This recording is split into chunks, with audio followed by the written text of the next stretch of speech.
Just two comments from me before we invite the questions. I also want to join in by saying the president must be called to order. And quite rightly, as stated by Senator Godfrey Ossosi, the grounds of impeachment normally include gross violation of the law and violation of the Constitution. The Constitution on leadership and integrity requires that state officers, which include the president, must conduct themselves in a manner that brings honor to the nation and dignity to the office that state officer occupies. In the articles that relate to the freedom of expression, our Constitution frowns on acts of hate speech, and a lot of what the president talked about, the verbal diarrhea on his part, I think can be described as hate speech. And the Constitution also frowns on incitement and vilification of others. And this applies to him particularly because Article 131 of the Constitution requires of him to promote constitutional values and principles, and that he should bring about unity in the country. So those utterances on his part, and we have not taken an oath like the president. Gachaga has not taken an oath, but the president has taken an oath to defend and protect the Constitution. So his utterances constitute an abomination. And if we were in a society where the leadership, particularly in the assemblies, including the parliament, I agree with Godfrey Ossosi that the only way the president can be called to order is by impeachment or a sanction by way of a resolution in Parliament. And we have precedent for those kind of infractions of the law.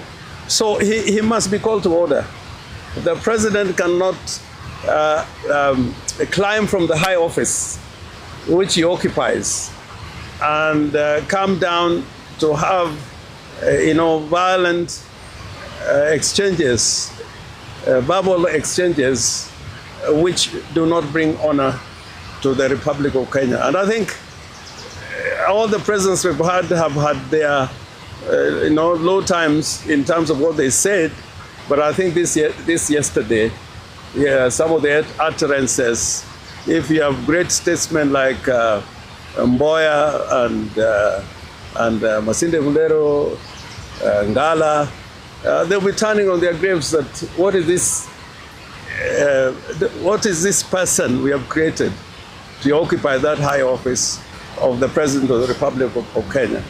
Secondly, in regard to what happened to Tuju, I described Kenya as a kleptocratic state. But I want to add that President RUTO is suffering from a disease known as kleptomania, where you want to acquire anything, even if you have had enough, you can never really have enough. And using primitive capital accumulation, using the police to have a hostile takeover of Tuju's hotel, having a hostile takeover of Nairobi Hospital. I think the degree to which President Ruto wants to own the state called Kenya, the real estate of Kenya, which belongs to the people, is alarming.